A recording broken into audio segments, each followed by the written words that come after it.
Well, hello, everyone. Let me just jump right into this and ask you a question. Is this chord that I'm about to play a properly voiced chord?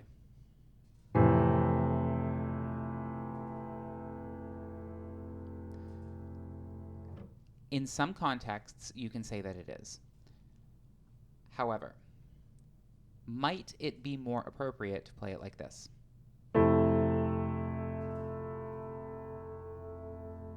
Suppose for a moment we have a melody, and I play the chord that low on the keyboard. I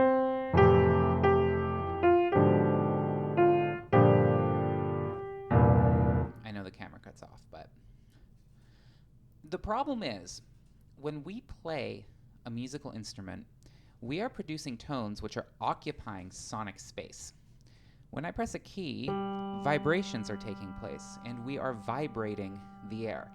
If we have all of these close together frequencies, this low on the keyboard specifically, and we play them like that, we're going to create something that's called muddiness. Now, this doesn't really happen on the upper end of the keyboard, and that is a topic for another video. So, why did I choose to play this instead of this? Let's go over that right now. Before I do that, let me address a concern. Some people might say, David, if you're playing all of these notes, how are you possibly going to play the melody? Your right hand is busy. Well, guess what? We have a video for that too. How to play chords and melody in the same hand. We'll go over that some other time. So, the reason why I chose to do this, I wanted the lowest notes, the foundation of what we're hearing, to define the root idea of what we're trying to convey. This is an F major 7 chord. The most important note, arguably, in an F major chord, and there are exceptions to this, is the root. Without the root, we don't know what chord it is. If I play this, this is now an A minor chord. This is no longer an F major chord. We need this note down here to define what the chord is. The fifth will provide openness and structure. So I chose to put the 1 and the 5 of that chord openly down here on the keyboard. What am I playing here in the right hand? Well, this A will define what we're doing as major or minor. Why will it do that? Well, we have a video on chord theory, but anyway, why will it do that? Because this is actually the third in our chord. If we bring it back down here and put it to A flat instead, we have a minor chord. So I'm voicing the major or minor tone next, but leaving it open down here. And then finally, this is an F major 7 chord. Where's the F major 7? Well, it's not. We need to add it in. And I'm going to put that here on the top. Now, this is extremely open, okay? The higher up on the keyboard, the easier it is to put notes super close to each other. So theoretically, what you could do instead of this, you can actually take this E and bring it down to here if you wanted. It will have more of a crunchy sound to it. It's not going to be super clear, but this is certainly far better than. Okay. So to summarize, I took in an F major 7 chord the root and the 5, left that in the left hand, and then took the defining major or minor note and the modifying tone, here it would be E because it's F major 7, and played it out like that. Let's do the same thing for a C major 7 chord. So what am I going to have in the left hand? Well, I'm going to have the root and the 5. My right hand here is going to have the major or minor defining tone, and the modifying tone. Is this practical in live performance? Probably not. Are you going to be seeing a lot of solo piano pieces written like that? Probably not. But it's important to understand this concept, because what that brings us into is the idea of voice leading. One thing that's super important, and this also comes in handy when attempting to play chords and melody in the right hand, is trying to move from either one note to another or one chord to another with the least amount of movement possible, typically. Now remember, all of these things that I'm saying right now can be argued. I'm just being kind of foundational and across the board about these things at this time, okay? We'll get into more crazy stuff later. So, if I play C major, voiced like this, we technically don't need this on top. I'm gonna get rid of it. And let's say I wanted to go to F major. Well, what is F major? Voiced in the same way we're doing.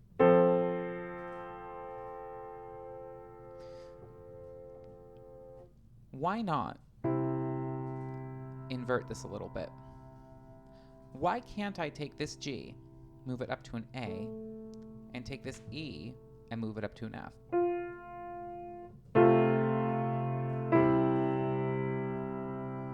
And what if we start playing around with those? What if we leave the bass tone the same and just start moving stuff around randomly, but in similar amounts, okay?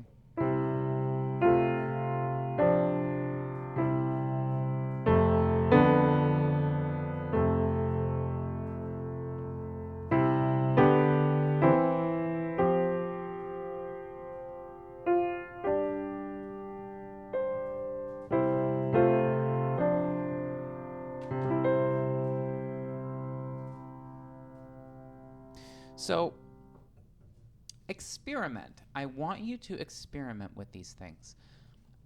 The reason why I don't go into extreme detail about the actual mechanics of what is taking place is there are lots of videos of that online, and I don't want to copy too much what other people are doing.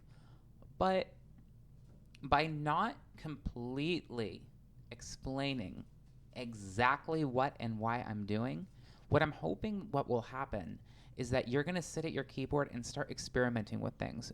Because like I've said before, it is very, very, very good to do things your own way.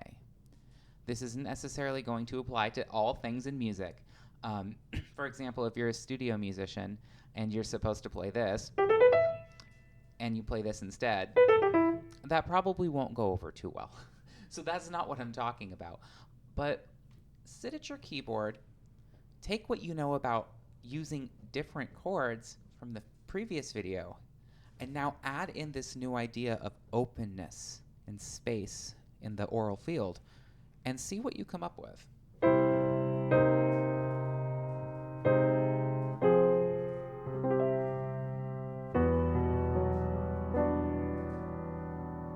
Are these things that you can just randomly do? Yes, they are. You totally can. This is through experimentation, experience, figuring out what you like.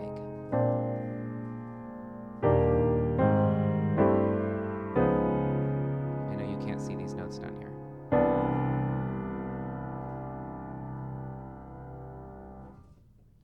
I'm just going to play around with some examples here, and I want you to, and I'm going to do this slowly. I'm going to continue in this slow style of playing, and I really want you to watch exactly what's happening as I do it.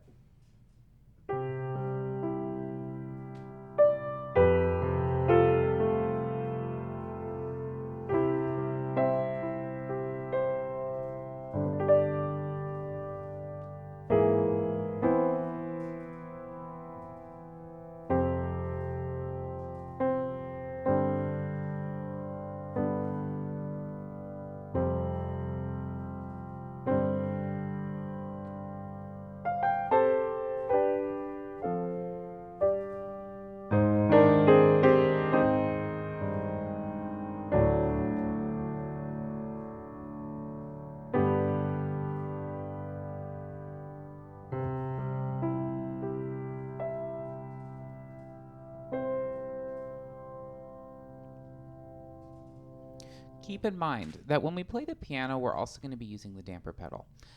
And one thing that's really easy to have happen when you're playing is you're going along, you could be playing beautifully open chords, but if you don't change the damper pedal or the sustain pedal, it's just the same as you holding the previous notes. So pay attention to that. If you're going to move from this, change that pedal so that you can define the new qualities that you have here. If I do that and don't change the pedal, and I don't remember exactly what I played, but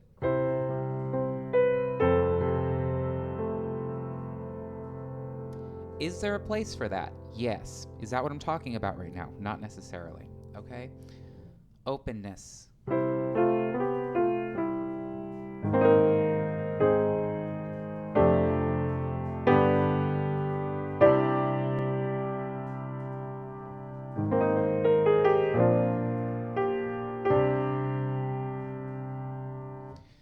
Can you have openness without playing actual chords and instead arpeggiating things? Yes, you absolutely can. This has gone into, again, in a more in-depth video, but take, for instance, left hand, very common arpeggiation of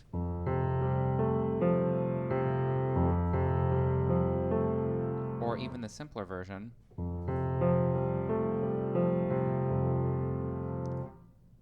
What if we didn't have that open and it's and we made it nice and low?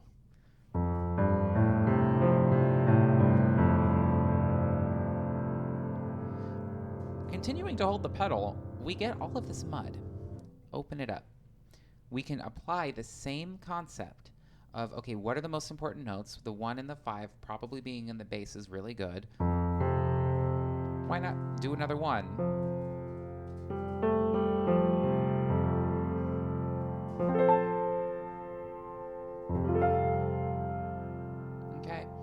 So what I want you to do, and this is going to conclude the video, what I want you to do is I want you to sit down at a keyboard instrument, and I want you to just mess around with these things. I want you to play random notes really low on the keyboard, like just totally just craziness. I don't know. The problem is I'm trying to play things I know. Let me not do that here. You can't see me, but I'm closing my eyes and I'm looking away. Okay. Okay, here we are. Here we have random notes. Let's see what we can do with this. To be quite honest, I kind of like that. But anyway, let's open it up. Let's get rid of this note, A flat, and bring it up here. And then let's get rid of this D flat and bring it up here. Now we have a pretty chord. Now, why did I choose to bring the D flat up here instead of the B flat? At least I think that's what I did. Yeah, that is what I did. You'll have to forgive me. I don't have any sheet music or anything. Okay. The reason why I brought the D flat up instead of the B flat, let me just put this all back to normal. If I bring the A flat up and the B flat instead of the D flat,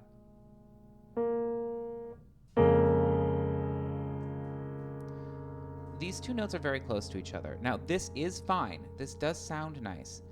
But when we're trying to learn the concept of openness, I would much rather leave the B flat down there and bring the D flat up.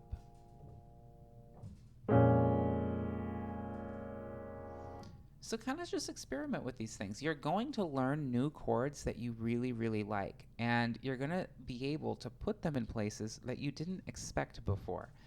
And this is one of the ways that you can start arranging things in ways that you think are cool and you think are interesting and that you like. Because why do we play music? At the root of it, is it to please other people? It might be. It certainly is. For me, because I'm a crazy person and I have an ego problem. Just kidding. Not kidding. That's for a different video. but we play music to enjoy ourselves and express ourselves. Don't feel constrained by the rules of others, which is ironic for me to say because I'm giving you rules. But notice the difference. I'm not telling you you have to do things in a certain way. I'm asking you to give these things a chance so that they can be a springboard to take you on into new ideas that can help you out. So I hope this video has been helpful. I know it's been kind of all over the place. And that's going to happen a lot with these YouTube videos because these particular videos are kind of like, oh, that's something I'd like to record for my students. And then I make a video. We do have, coming out soon, a actual video series. It's going to have more than 60 videos in it that will be available at a subscription kind of way. Those aren't random and don't have me just sitting here babbling on about some crazy ridiculousness. So let me reposition the camera so that I can say goodbye to you. Okay? I probably look terrible. It's fine. Let me do this in a way where you can see the piano. If I look bad, I'm really sorry. If I look bad, I'm really sorry. I'm not trying to, but thank you for watching. Please share these videos. You have no idea how much it helps me. Anyway, this has been David Marsh doing, let's see, at 120 beats per minute, we did 504 measures of recording audio. So anyway, I'll see you all later. Talk soon. Bye.